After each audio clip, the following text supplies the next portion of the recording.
Time for the deep dive. March is here. It's time for the madness. History shows up so many things about what it takes to be a champion. Teddy has an article he writes every year. Let's start with long shots.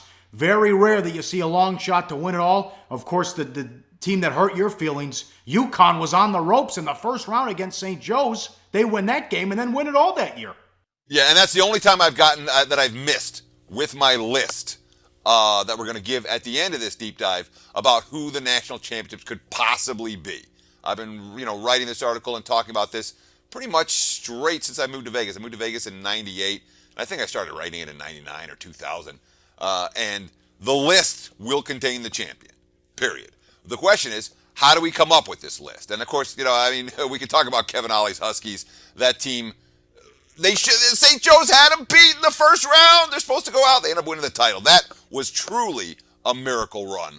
And of course, they got to play Butler in the national championship game, which helped in that regard. But let's take a look at the list of the last 19 NCAA champions and the team they beat in the title game. You're going to see it real clearly. It is the Blue Bloods. It's Kentucky and UConn and Michigan State and Duke and Maryland and Syracuse and UConn and North Carolina and Florida twice and Kansas and North Carolina and Duke and UConn and Kentucky and Louisville and UConn again and Duke and Nova. The same type of teams winning it every single year, Paulie. This is not a time for long shots to cash. 17 of the last 19 champs have had very specific abilities, a very specific track record, and a very specific stat profile as a team that allowed them to go all the way. Can you explain? Yeah, this is something I think we're going to go in deeper tomorrow. We talk about the statistical profile. And tomorrow in part 2 of this deep dive is going to be fun. We're just going to go through all the teams. No, they can't win. They have no point guard. Oh, they can't rebound. Oh, they haven't won away from home. And we go through and eliminate a bunch of teams. But we have seen Cinderellas. They get to the title game. Florida in 2000. People don't remember how out of that team came out of nowhere. Where Billy Donovan got his start. Indiana in 2002. The Butler teams from 2010 and 2011 stand out more than any other. Certainly, Butler, the mid-major, making it to the final. But with the exception of UConn, none of those Cinderellas could seal the deal.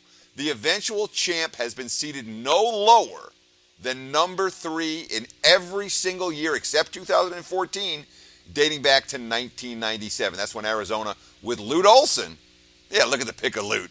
He won it all as a number 4 seed. But before that UConn title in 2014, you have to go all the way back to 1988 for a real long shot. That was when Larry Brown guided the Kansas Jayhawks to a championship as a number 6 seed. But again, even these long shots we're talking about, Kansas, UConn, we're not talking about mid-majors. We're not talking about lesser teams. We're not talking about squads at anything but 1, 2, or 3 seeds. To win the big dance, you can't just be good, very good. You have to be great. And what does that mean, Paulie? That means teams with 7 losses or less throughout the course of the campaign. Do you think about raising the criteria to 8 losses or more, and now teams play more games? Yeah, that's the funny thing about this, is that every year I think about raising it to 8 losses or less, and I haven't had to. You still come up with the same elite teams using 7 losses or less. And by the way, this is something I do every year before the conference tournaments start. So you're not, before the regular season ends. So the teams that are sitting right at 7 now, they might be eliminated by the weekend. But even though teams play a lot more games now than they did a decade or 2 ago, the 7-loss criteria has paid off. Do you have to be from a major conference? You mentioned some of these Cinderellas. Butler's a good example too. A lot of these mid-majors have gone to big conferences now. Well, that's part of the issue with why there are so few quality mid-majors this season. But the answer is yes.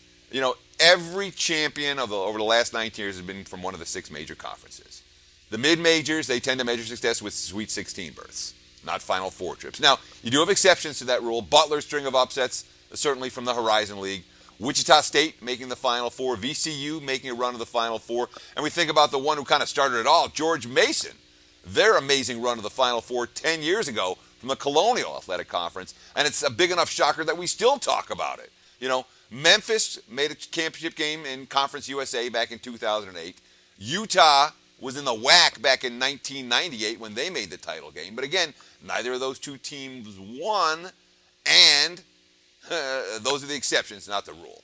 Basically, If you're not from the Big East, the ACC, the Big Ten, the Big 12, the SEC, or the Pac-12, you're not facing enough quality competition on a night-by-night basis to get ready for an extended tournament run. So you know what that means, Paulie. We get to eliminate some of these quality teams from the are they going to cut down the nets discussion before we even start. All right, Gonzaga, sorry, you're not winning the title this year. SMU, nope. Cincinnati, forget it. Dayton, Middle Tennessee, Wichita State, Monmouth, St. Mary's. You know, it hasn't been a great year for the mid-majors. Gonzaga's the one that has been talked about all this time.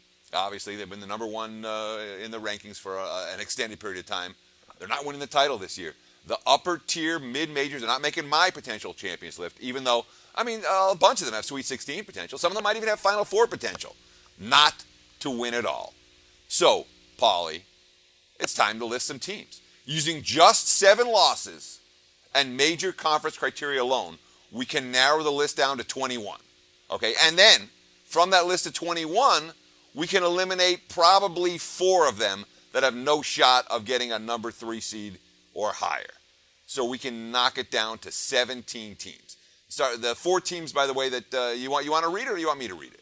You nailed it here. You're right. Minnesota, Maryland, Creighton, and Arkansas, they're not going to get a good... Now, Creighton, that's funny because they were a Final Four type team, but then Watson got hurt, and he's out for the year. But, yeah, you're right with those 4 teams about where they're going to get for seeding. So that leaves us with 17 teams to discuss in part 2 tomorrow. You think well, I don't want to say guarantee, but you'll bet that the champion's on that list tomorrow. Yeah, I mean, again, I'm not making a statement here that's way out of whack with reality. Okay, we're talking about the best teams in college basketball. What I'm saying is that one of these best teams is going to win it, and it's not going to be a long shot.